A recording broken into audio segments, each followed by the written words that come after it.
right, welcome to this special one-time thing I'm gonna be doing.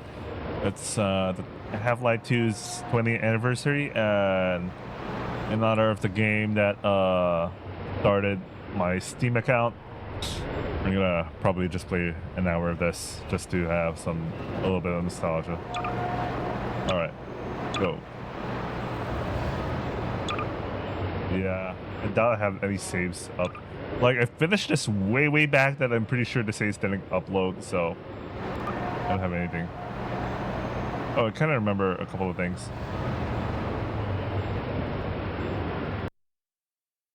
All right.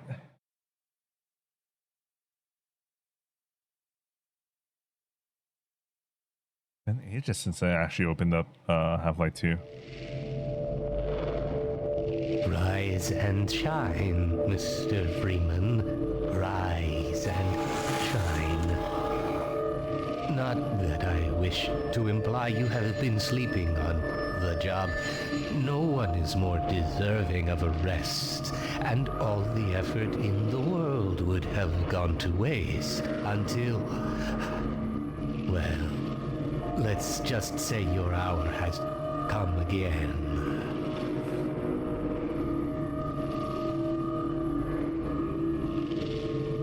The right man in the wrong place can make all the difference in the world. So wake up, Mr. Freeman. Wake up and smell the ashes.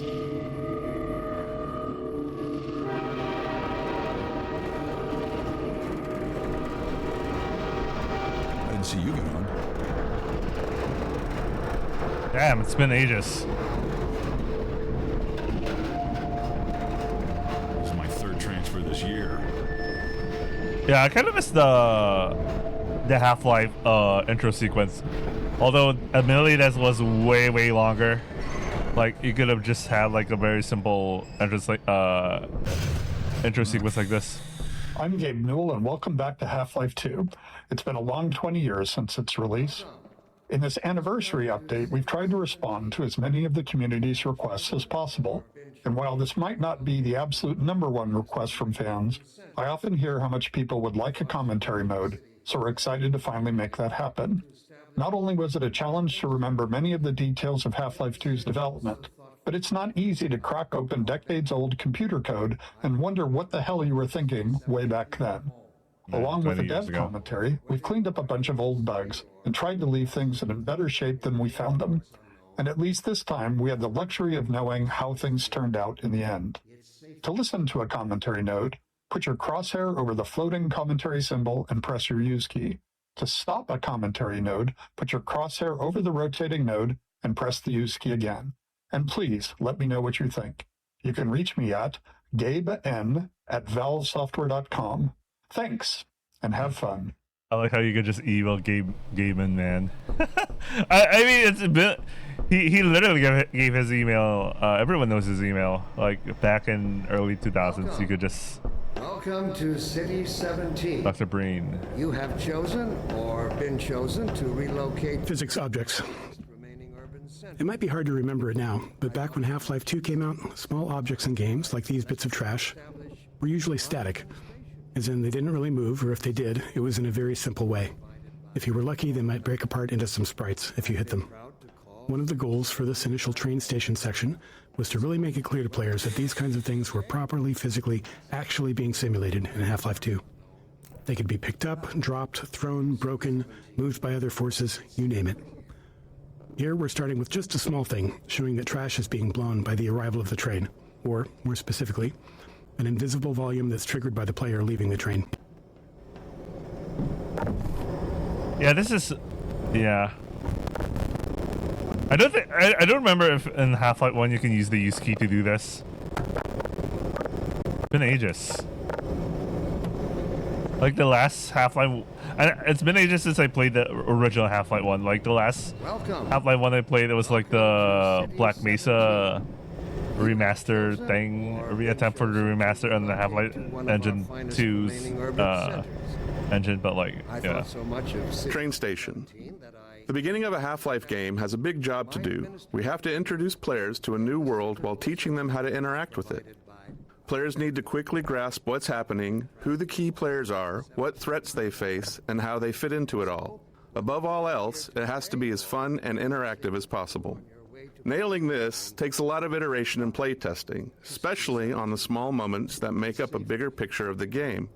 In this section, we'll highlight some key moments, game design problems, and a few playtests where things didn't quite go as planned.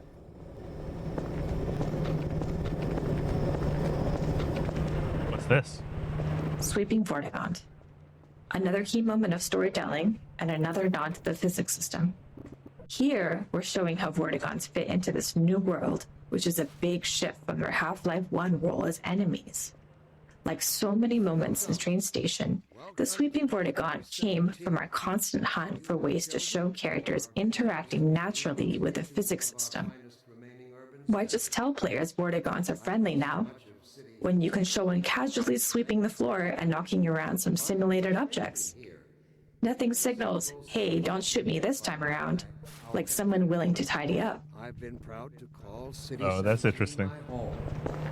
And so, whether you are here to stay or passing... Metro Cop shoving citizens.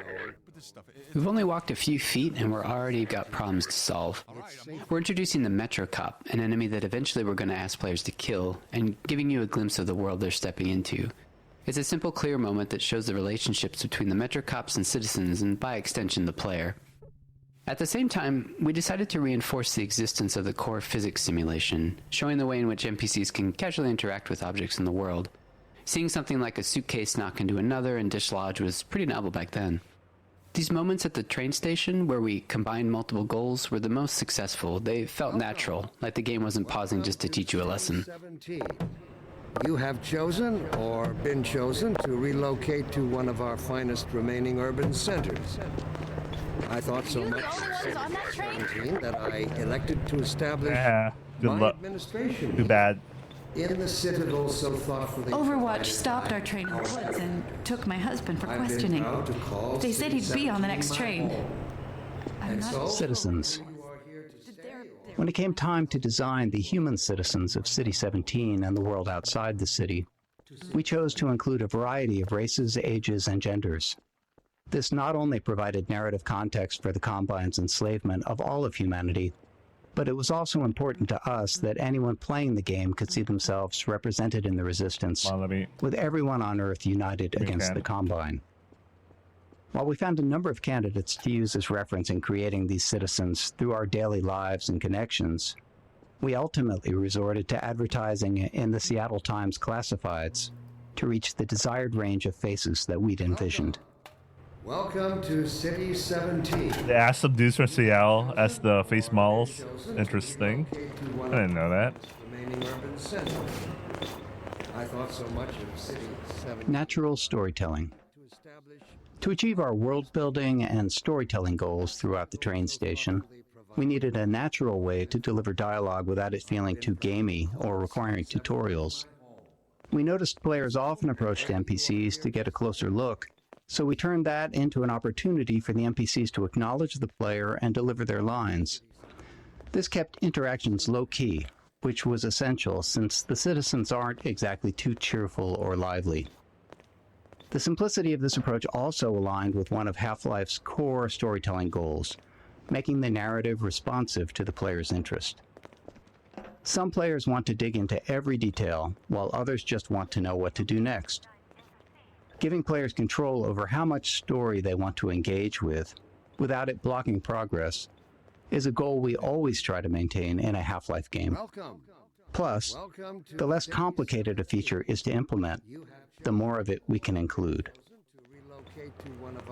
Don't drink the water. They put something in it to make you forget. I don't even remember how I got here. To establish They never my leave. administration You never here. see them go. They're always In the full. No citadel one... so thoughtfully provided by our benefactor. I see they took your suitcase I've too. been proud They to can't get call away with this City much longer. 17 my home. And so, Working up the whether nerve to you go are here on. to stay or passing through on your way to parts unknown, Early tech planning.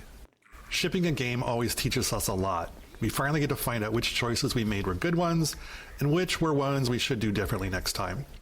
So after Half-Life 1, when we sat down to start thinking about what kind of sequel we could build, we had all kinds of player feedback to digest. From it, we tried to build a master list of things that Half-Life 2 was going to focus on. We didn't try to design a specific player experience. Instead, we found it more useful to approach the question from a technological standpoint. Black Mesa's security guards and scientists had worked well. What could we do if we pushed it really, really hard on characters? We liked our interactive storytelling. What could we build that would allow us to do even more of it, and a greater variety? The exploration and interaction with the Black Mesa was compelling to players. Maybe a physics system would allow us to take that further. In all these areas, we tried to imagine the best version of it could look like years in the future, and back solve from that a set of technological steps that might get us there. Storytelling. Creating a sense of immersion was a core principle in our approach to Half-Life 1's storytelling, and it led us to the self-imposed constraints of never, or at least very rarely, taking control away from the player and of keeping the player's avatar silent. These limitations made storytelling more challenging at times, but we felt it was important to stay with them for Half-Life 2. Our hope was that by maintaining these principles, we'd push ourselves to explore deeper, more interactive storytelling. But on a side note, I noticed that the recordings of the commentaries, their voice, noise, what do you call that? The noise filter for noise cancellation, it's really aggressive. I noticed the voice doesn't sound natural. I've been proud to call City 17 my home. And so, whether you are here to stay or passing through on your way to parts unknown, welcome to City 17. It's safer here.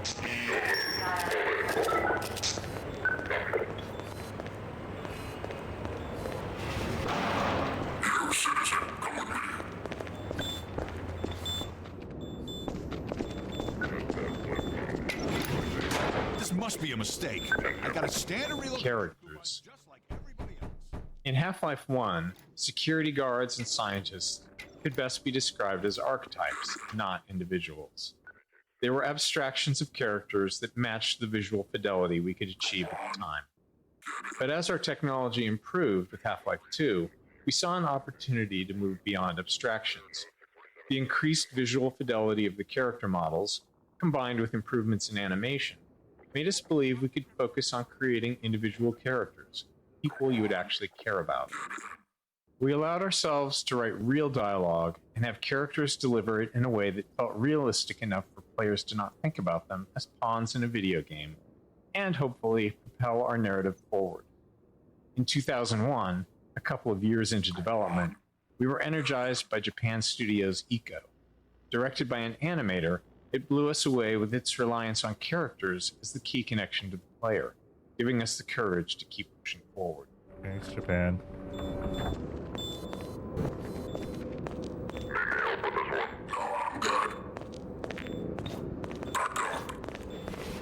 Did we skip the pick up the can sequence?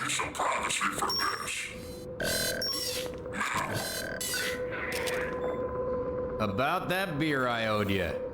It's me, Gordon, Barney from Black Mesa. Hey, sorry for the scare. I had to put on a show for the cameras. I've been working undercover with civil protection. I can't take too long or they'll get suspicious. I'm way behind on my beating quota. Yes, Barney, what is it? I'm in the middle of a critical test. Sorry, Doc, but look who's here. Great Scott! Gordon Freeman! I expected more warning. Yeah, you and me both, Doc. He was about to board the express to Nova Prospect. Well, Barney, what do you intend? I'm thinking. Alex is around here somewhere. She would have a better idea how to get him here. Well, as long as he stays away from checkpoints, we should be okay. Listen, I gotta go, Doc. We're taking enough chances as it is. Very well. And, Gordon, good to see you. Okay, Gordon. You're gonna have to make your own way to Dr. Kleiner's lab. Oh, man, man, that's what I was afraid of. Get in here, Gordon, before you blow my cover. Blocking tutorials. At times, we need to be certain the player has learned something, and the standard method, at least in game development, not in life, is to trap them behind a gate of some kind, where the player must demonstrate their knowledge to be able to continue. We try to disguise these gates as something natural, so it doesn't feel like the game has come to a halt. Of course, time, resources, or the environmental context itself can make that tricky. In this case, we needed to teach the players how to move objects, so a simple stacking puzzle seemed like the best solution. We tested more complex designs, but they ended up being less effective at teaching the actual thing we needed the player to learn. Blocking tutorials 2. There are 2 failures of note in this tutorial. First, players can break it by tossing all the boxes out the window, which is obviously not great. This leaves them stuck and unable to continue, which we consider a game-stopping bug that must be fixed. A clean solution would have been to tweak the window or crate sizes so that the player could fit through but not the crates. The problem was that we really only caught this problem late in development, and making even a simple change like that can have unpredictable game-breaking consequences, and right before launch no less. Also, this issue was purely theoretical. We'd never actually seen players do it. Our playtests of the design space had gone smoothly, with players learning what they needed and moving on. So changing the room's design this late in the blocking tutorials Oh, damn it. Blocking. Alright, let's skip that. I get they were trying to think of, like, about this one. Blocking tutorials 3. The second failure in this tutorial space is a case of misteaching, where we accidentally teach the player something we didn't intend. This can be hard to avoid without extensive playtesting, since the game is always teaching, even when it's not by design. We cover a more extreme example of this later in Train Station. Some cases of misteaching are critical to fix, like if the player learns the wrong way to use a weapon or interact with a common element of the game. But this one was more subtle. While teaching players to move objects, we also taught them to stack physics objects to escape a space. Normally that's fine, except we don't deploy that puzzle later in the game, and teaching something irrelevant just clutters up their mental toolkit and makes it harder to readily keep useful things in mind later on. Worse, stacking objects to escape the play space become a problem later on, something we had to actively prevent in multiple areas. With so many physics-based objects in the game, blocking this behavior without putting ceilings everywhere wasn't really an option. In the end, we hoped players wouldn't overthink this early lesson, and when playtests showed players getting stuck later on, we made sure not to remind them of it.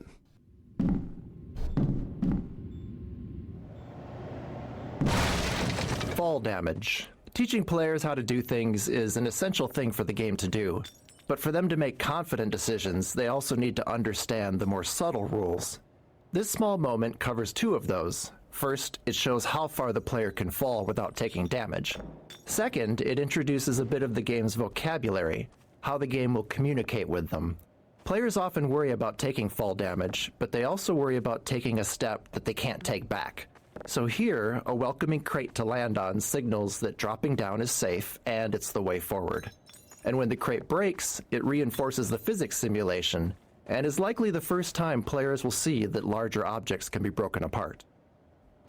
I wonder if current game does go through the same amount of thought when it comes to these things. I don't know. I mean, some do. Some you can tell some do. You can tell some not at all. Oh, this is pick up the can. Let me read a letter. Pick up that can.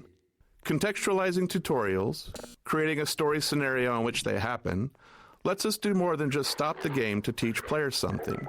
We get to add narrative value to the moment. Here, teaching the player how to throw objects is combined with a narrative setup that gives them a choice in how to respond. After watching the Metro cops casually abuse citizens, it felt right to put the player in a similar position next. If they had opinions on how the citizens should have reacted, now they get to express them.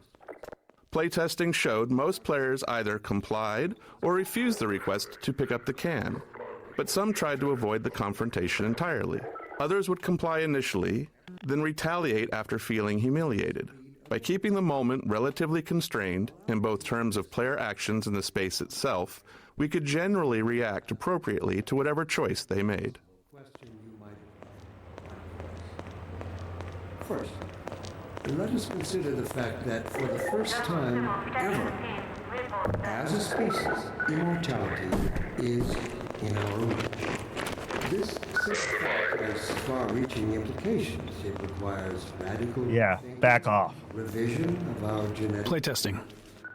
Playtesting is a core part of how we make games. We can never fully predict how players will respond or what they'll take away from what we've built.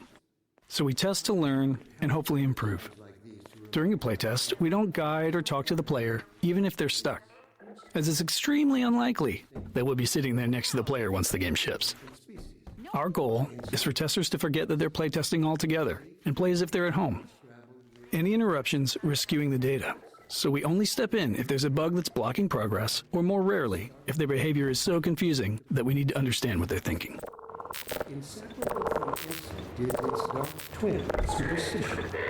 Instinct is inextricably bound to unreasoning impulses, and today we clearly see its true nature. Instinct has just become aware of its irrelevance. Early in a Half-Life game, one of our goals is to make promises to the player, giving them a sense of what to expect later on. From movies to TV shows and books, all great entertainment does this in some way, and video games are no different. The promises in a Half-Life game can take different forms. Some are simple, like offering just a glimpse of something intriguing. Others are more layered, like the interactions with Metro Cops. By putting the player in a powerless position against them, we set the stage for that future moment when they can finally get to retaliate. The Citadel. We wanted the player's first view of City 17 to highlight the Citadel and its dominance over the city, representing the Combine's complete and total power over humanity. It also needed to serve as a clear goal. Even at the start, you can see where your journey ends. But despite its massive size, playtesters often missed it. A player's sense of depth and scale can be tricky on a computer monitor. If you've played any games in VR, you'll likely have noticed that scale feels more natural. Anyway, in this case, the Citadel's position above the player didn't help things either, which may be because FPS games train players to focus straight ahead or down at their feet. To improve the chances of players taking in the Citadel, we added birds flying towards the structure. A subtle trick we found helps guide the player's view.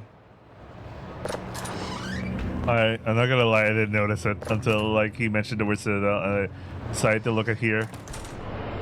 So I didn't even notice the birds. So much for that. So much for that trick. Ropes. One of the things we noticed in all of the reference images that we gathered for City 17 was that there were cables and wires everywhere, and that they were a large part of the high-frequency detail in view. We loved the look of these older European cities enmeshed in the haphazard web of modern life. We felt like we needed a solution for cables, ropes, and similar elements, and we wanted them to be dynamic. Our level designers were eager to create plug puzzles, and connecting a cord to each plug helped players better understand the mechanics. Early in production, we built a rope system and iterated on it throughout development. Under the hood, each rope is made of multiple segments stretched between the two endpoints, and they can move independently. Each segment acts like a spring and responds to forces in the game, such as a gentle wind or the passing of a Combine gunship overhead. When rendered, each segment is shown facing the camera and is bump mapped, which is crucial for giving the ropes a realistic, rounded appearance. Deactivate the suppression field and let us breed again. Playtesting Anecdote 1. One memorable playtest reminded us that we can never be certain what players are thinking or what lessons they've taken from their experience. This tester, after playing from the start and stuck trying to open a door, spent several minutes going back and forth between the game and the keyboard settings. When we asked what they were looking for, they said they were searching for the inventory controls, thinking they could use an item they'd picked up earlier to unlock the door. While we'd seen them collect and drop several physics objects, they'd misunderstood what was happening. The tester believed that pressing the use key while holding an object moved it into an inventory because the item dropped straight down. We knew it was just gravity, but their assumption wasn't crazy. Some adventure games of that era did slide items into invisible. that was the mechanic during that time. We explained there was no inventory, and the playtest continued. Later, we considered whether we needed to address this, but since no other playtesters had the same confusion, and all of our potential solutions were more heavy-handed than necessary, we decided it was an outlier that was okay to remain unaddressed. Yeah, it's an edge It case. served as a good reminder, though, of how even the most subtle, overlooked details can mislead a player. Yeah, but it's like one out of, you know. The guy came from an assumption that he probably played a game that had an inventory system, you know, like playing Deus Ex or something like that. Although I don't remember if Deus Ex, the mechanic for Deus Ex is that if you... Yeah, I don't know. Exploration. After being herded through the train station by Metro cops, we wanted to give the player a chance to explore. This plaza offered several ways to interact with citizens, Metro cops, scanners, and the city infrastructure. We aimed for these interactions to continue building the world without needing explicit tutorials, and we refined them until they work naturally, without any real training. I like listening to this, but I'm also, you know, I'm playing an FPS game, so naturally I've been overly excited, want to move around. We should thank our benefactors for giving us this overpowering force. They have thrown a switch and exorcised our demons in a single stroke. They have given us the strength we never could have summoned to overcome this compulsion. They have given us purpose. Let me assure you.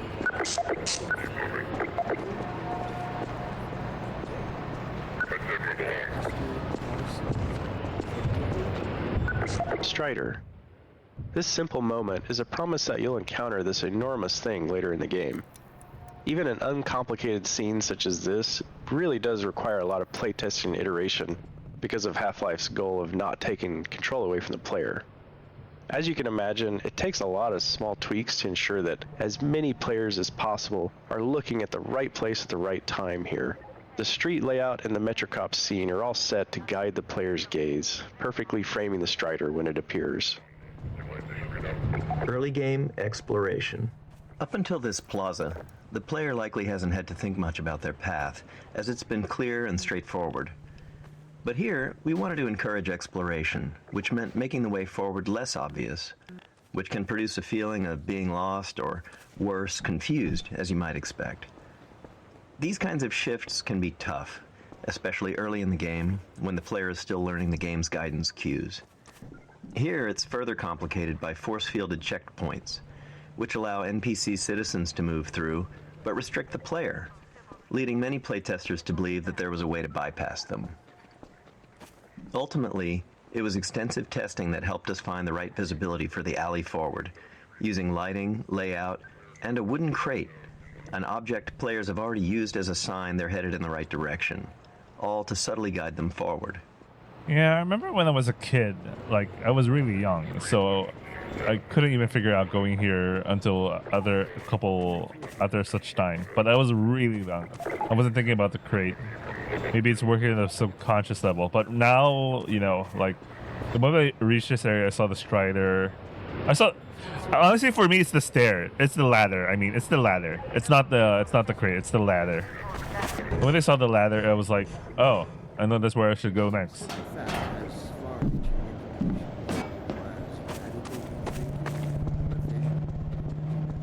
Closed captions. During Half-Life 2 development, we were approached by... Did I put closed captions? Thought about it. I think I did. I don't think I did.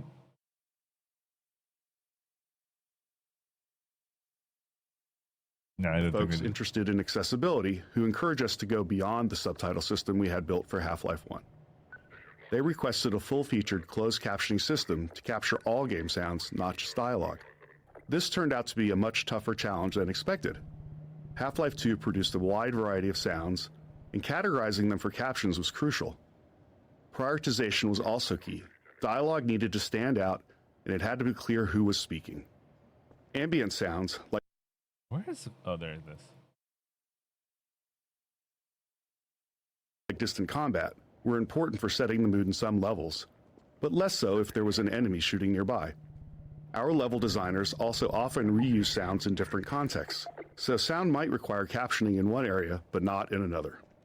Ultimately, every sound in the game ended up with its own caption data, formatted almost like a small version of HTML giving us control over the visual style of each caption. As with the audio files, the caption data was too large to keep in memory, so we built an asynchronous caching system to handle it efficiently.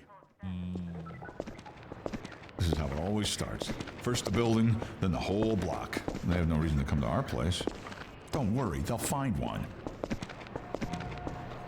Physics simulation.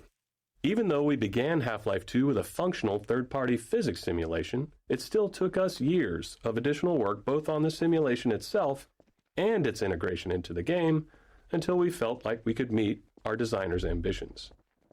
Maintaining a shippable level of quality and performance was something we knew would be a challenge along the way, but... Okay, the closed captions kind of make it easier. Well, you could just read the closed captions. I really want to play the game now. Great baby. This small baby doll has a long legacy. During the long months of internal testing, some of the team turned it into a challenge, a way to make the 47th playthrough of the game a bit more fun. They placed the doll inside of a nearby blue crate and see how far they could carry it throughout the game. After Half-Life 2 launched, the community started carrying Crate Baby as well, adding their own stories and rules to the mix. A few years later, while working on Episode 2, this was the inspiration for the Little Rocket Man achievement, where players had to carry a garden gnome dubbed Gnome Chomsky throughout the entire episode. Gnome Chomsky. Jesus Christ, Chomsky. Physics Simulation 2. Areas where game design or other constraints impacted the physical simulation often required extra tuning to keep the simulation from blowing up. As an example, early on we experimented with increasing the simulation on the player entity, which is to say, make player movement. I'll just read that later. Playground. When we discussed ways to highlight our physics simulation around the city environment, a playground felt like the natural fit. And for players paying attention to Dr. Breen, it's also a reminder of the cost of humanity's surrender to the Combine. Can it move the... We chose a few playground structures with interesting physics. Oh, there you go. And began tuning them. But you can't move it from Even when with you're the standing advanced there. Physics simulation we had at the time, setups like this always required hand tuning, as we had fully simulated objects interacting with non or partially simulated objects, such as a player or static world geometry. It might be easy to assume that a simulation can carry... All right, let's go.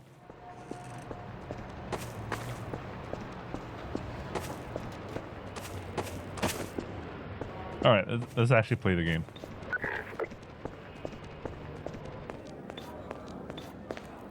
I think we're meeting Alex here, right? Or no, we're getting the issue. Maybe. Materials and shaders. Half-Life 2 came out in the midst of a significant shift in 3D graphics, where the industry moved from textures to materials and shaders. In Half-Life 1, every surface had a texture, essentially an image wrapped onto the polygons of the surface. Okay, I'll read that later. Cube maps.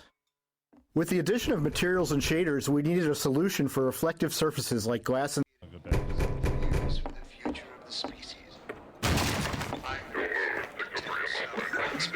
Field of view. In Half-Life 1, we used a 90-degree field of view, or FOV, which was fairly standard for first... Okay. You guys can read it. Wait, is that... Is that missing texture? Why is the texture mixing? I told you they'd be coming for us next. Reference maps. As our characters grew more lifelike between Half-Life 1 and Half-Life 2, we wanted the game world to feel equally... Okay, I'll read that later. Why is the texture missing here? It's kind of weird. I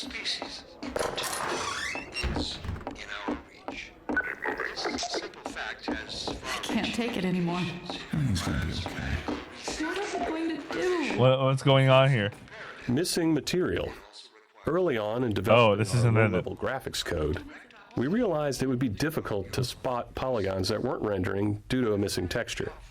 When this happened, you typically just see black where the polygon should be, which could easily go unnoticed in darker scenes. To catch this bug more reliably, we created an error texture that would be visually unmistakable and generated automatically whenever a texture failed to load. This gave rise to the now iconic purple and black checkerboard texture, which has since taken on a life of its own well beyond Half-Life 2. Yeah, that's iconic. Even I reckon. I was wondering why it was missing, then I just realized it was intended. Okay, just to talk about it. The raid. The section ahead, where the Metro cops raid the apartment while the player is inside, took a lot of iteration to get right. Generally, we design Half-Life to let players set their own.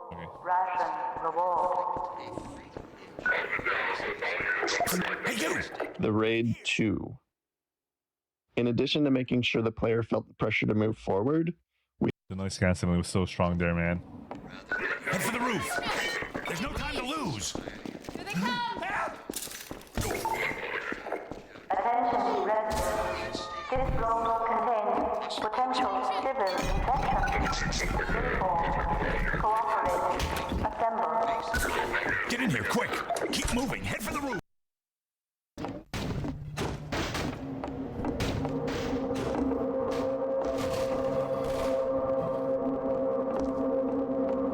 Health and no HUD. The rooftop chase sequence posed a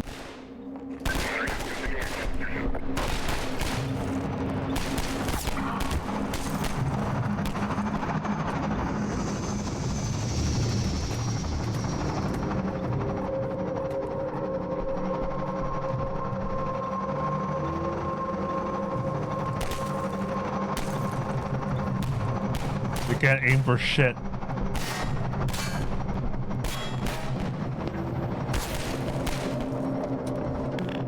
Playtesting Anecdote 2. In the upcoming section, we needed the player to be knocked down so Alex could save them.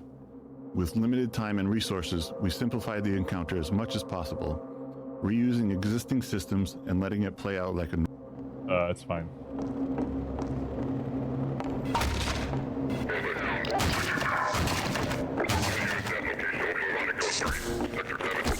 Over here! Ha, no, you don't!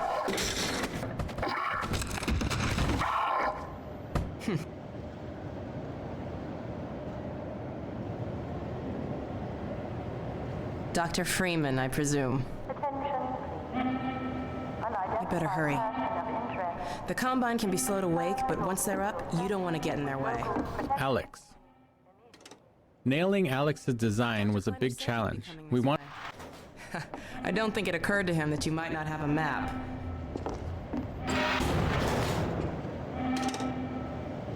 I'm Alex Vance. My father worked with you back in Black Mesa. I'm sure you don't remember me, though. I like how she fixes her hair a little bit. I like how she fixes her hair a little bit there. NPCs on elevators. We often spend a significant amount of time. Old administrator. Don't get my dad started on Dr. Breen. interactive storytelling. Through here.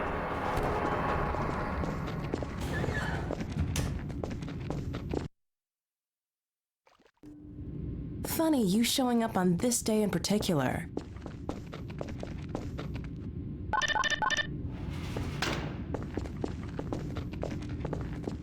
Kleiner's lab.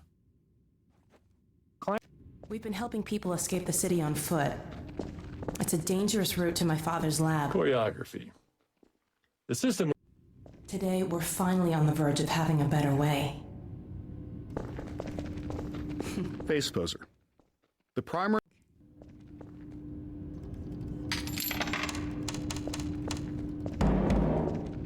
Oh, and by the way, nice to finally meet you. Face poser. The primary tool we built to power the Choreo system was called Face Poser, an inaccurately named program. Choreo commands. This debug... Lab interactivity. Delivery. It took... Uh-oh, everything all right, Dr. Klein? Writing. Almost all right. Lamar has gotten out of her crate again. If I didn't know better, I'd suspect Barney of trapping and... My goodness. Gordon Freeman. It really is you, isn't it? I found him wandering around outside. Bit of a troublemaker, isn't he? We owe a great deal to Dr. Freeman, even if trouble does tend to follow in his wake. Archetypes. We wanted to create narrative links between Half-Life 1 and Half-Life 2. Teleport. I can't take any credit for the breakthrough, Doctor. Nonsense. Your talents surpass your loveliness. Let's just see if this thing works, okay? Well, is he here? There you are. Man, Gordon, you stirred up the hive. We can't keep... Animation. constructing believable human He's coming with me. Tone. Setting the right tone for our characters and their dialogue was critical. We aimed for... Working? For real this time? Because I still have nightmares about that cat. No, there's nothing to be nervous about. What cat? We've made major strides since then. Major strides. What cat? Doc, since he's not taking the streets, you might as well get him out of his civvies. What? Oh dear, you're right. I almost forgot. Barney, I'll give you the honor. I've got to get back on my shift, but okay.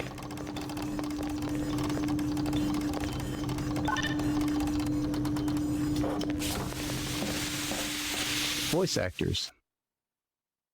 To create more... Get it off me! Lamar! There you are! I thought you got rid of that pest. Certainly not.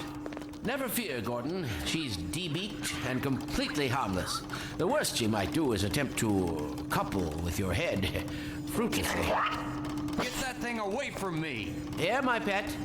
Hop up. No, not up there. No. Careful, Lamar. Those are quite fragile. Oh, fie. It'll be another week before I can coax her out of there. Yeah, longer if we're lucky. Barney, you're not an animal person.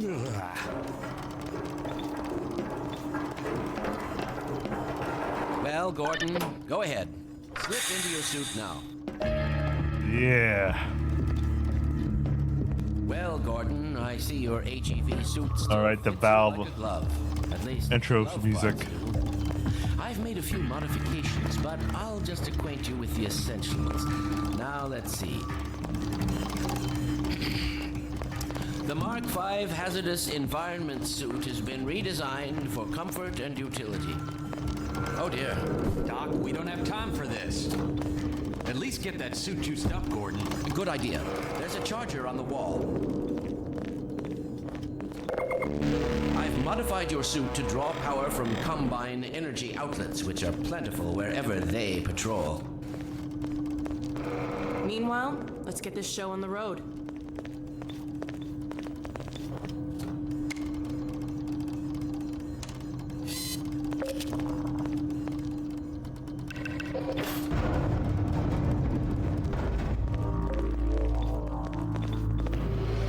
Monitors. Alex's kiss. It's a scene interactivity. Gordon, why don't you position yourself near the panel over there and wait for my work? Isaac, are you there? Yes, Eli. Bit of a holdup on this end. You'll never guess who found his way into our lab this morning. That's not who I think it is. Indeed it is, and it's our intention to send him packing straight away in the company of your lovely daughter. Are you ready for us, Dad? We're all set on this end. Then let's do it. Let's see. The massless field flux should self-limit, and I've clamped the manifold parameters to receive and LT orbifold lubricative. Conditions could hardly be more ideal. That's what you said last time. Hey, yeah, about that cat. Initializing in 3, 2, 1. No, fiddlesticks. What now? Doctor, the plug. Dear me,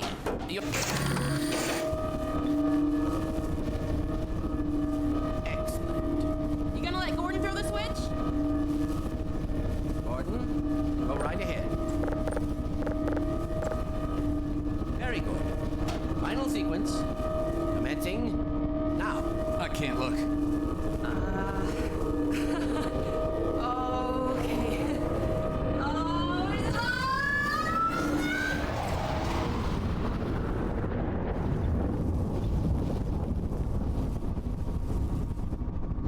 Well, did it work? See for yourself. Hey, Doc. Thank goodness. My relief is almost palpable. Fantastic work, is it? Well, I can't take all the credit. Dr. Freeman proved an That's a classic line. Bring Gordon through now. Right you are. We went through PhD and all postdoc stuff See your MIT just to move education really pays for itself. rocks. Your turn. Gee, thanks. Gordon, as soon as you're in position, we'll send you to Eli's. And not a moment too soon.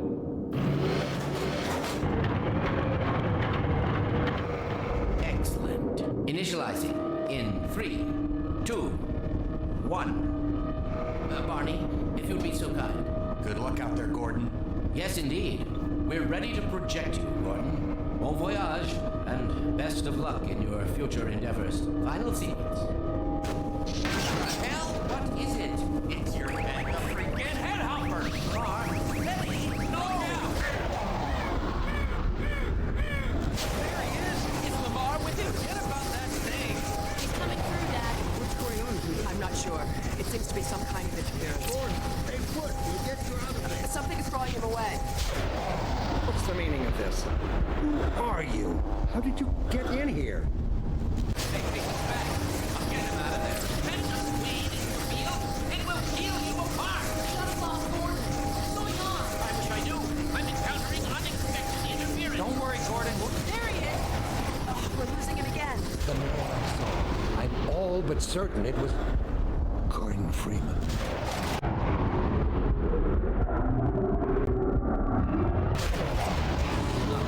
He didn't come through. Then where is he?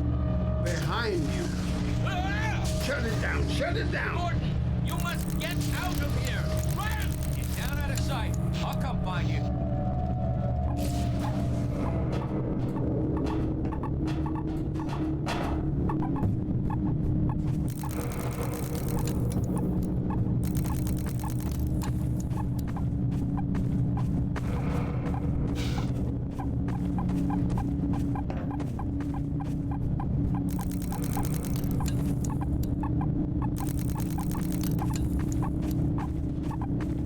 I can't remember this part.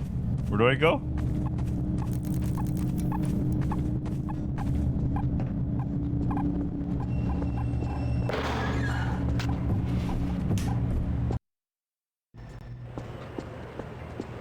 Plutonium extraction.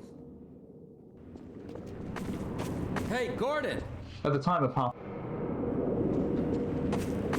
The Citadel's on full alert. I've never seen it lit up like that.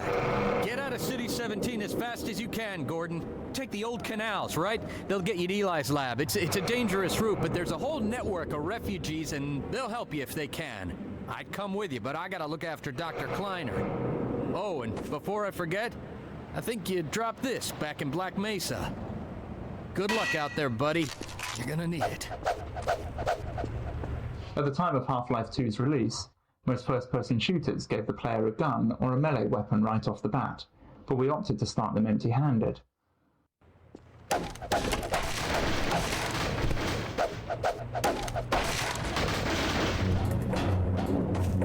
Alright, the fun begins.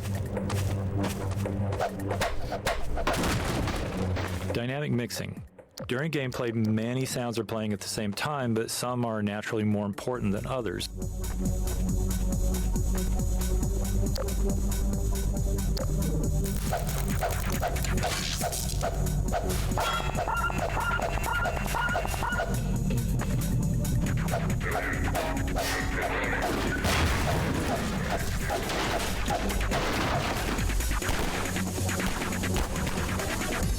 Bullet audio. If there's one thing we're sure of, it's that a lot of bullets will fly past a player throughout the audio caching. Another problem we ran into was the sheer amount of audio in the game. With all the gameplay sounds, music, and dialogue, we had too much audio to be able to store it all in memory. Memory was at a premium in 2003. But as you can imagine, we need to be able to place physics sound. Getting physics to feel right for the player meant that the sounds produced by physics had to sound right too. As humans, we're all used to how objects and materials sound during various interactions, even if it's not something we actively know. Automating DSP. All the sounds the player hears are processed through our digital signal processing system.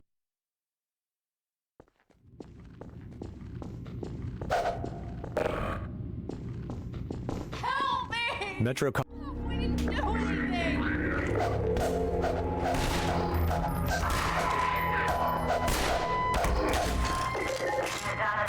For you now. You'd better run. There's nothing else you can do here.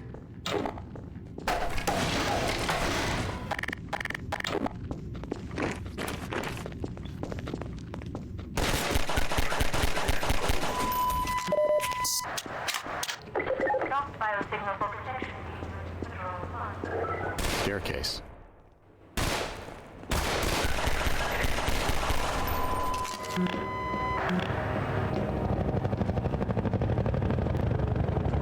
City 17 awakens. The early train station section was explosive barrels. Here, we introduce explosive barrels, a staple of first-person shooters, but with a new twist. The second pistol shot sets the barrel on fire, starting a timed detonation. A third shot will detonate the barrel immediately. This way, players could either delay the explosion or trigger it right away, depending on the situation. Players may want to feed an explosive barrel to a barnacle and then shoot it twice as a handy way to safely dispatch a cluster of them. The delayed explosion also made for more interesting chain reactions between multiple barrels. Exploding barrels were a fan favorite in the series, but also were internally favored by level designers who often felt like the game could never have enough of them.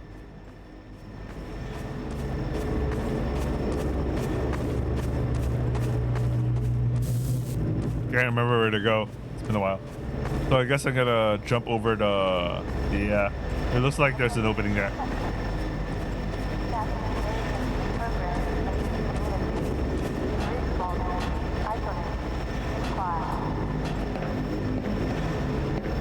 I hate that.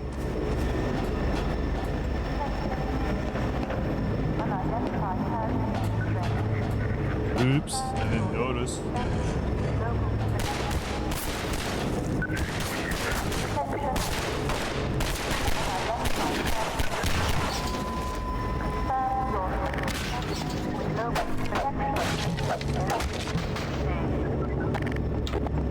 Lambda caches. Technically, the first Lambda cache is at Kleiner's lab, but this is the first one the player finds on Scanners. Scanners presented a tricky game design challenge. While we liked how their dystopian presence Overwatch. During development, we generated the Overwatch voice using a free text-to-speech tool, but as we neared shipping, we realized we didn't actually have the pistol design. The standard pistol is the workhorse of the game, functioning not only as the first range weapon you learn to use, but also as a method to interact with physics and destructible objects at a safe distance for the entirety of the game. To help make it feel more responsive and fun to use, the pistol employs a refire mechanic that's unique to it in the game. The gun will fire as fast as the player can click their input button, meaning that they feel an instant response to their input, and the faster they can click, the faster they can shoot.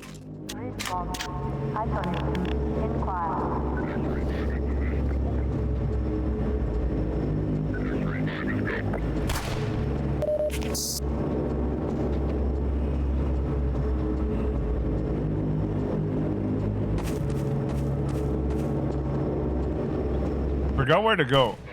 Attention, protection team. Status.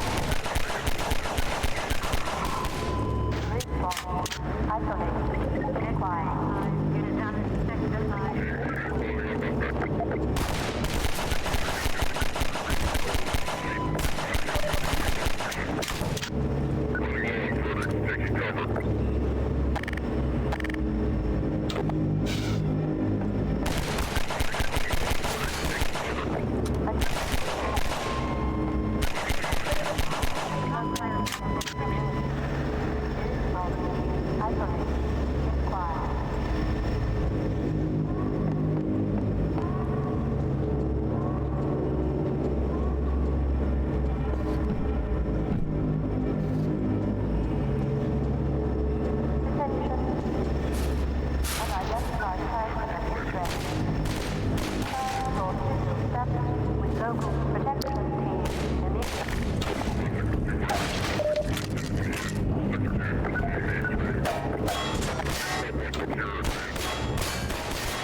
Shatter glass. When designing early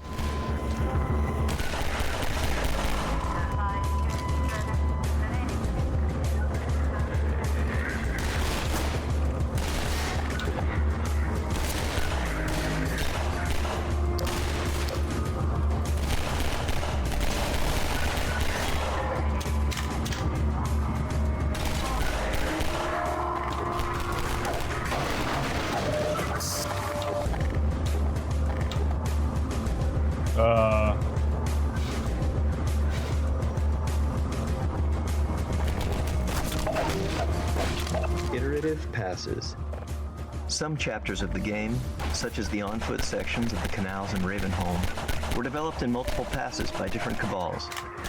We found that handing off maps in this way led to greater variety in the experience and a higher density of interesting moments, as each cabal added their unique touches to the maps. In the on-foot portion of the canals, the first pass established the art direction and the player path, along with the broad strokes of the experience and some major beats.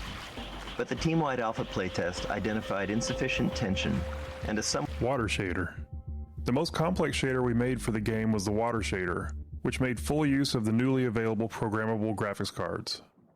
When water was present, the scene was rendered 3 times. First, the underwater world for refraction, second, a reflected view. Interstitial scenes.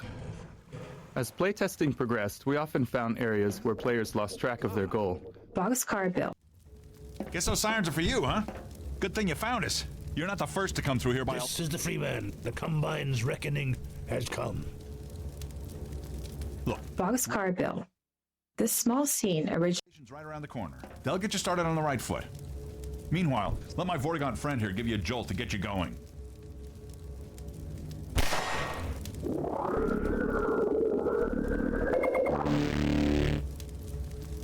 Be careful now. We really can't afford to get noticed. Civil protection catches you down here, it's bad news for the whole railroad. I think I'll call it in here. I only just wanted to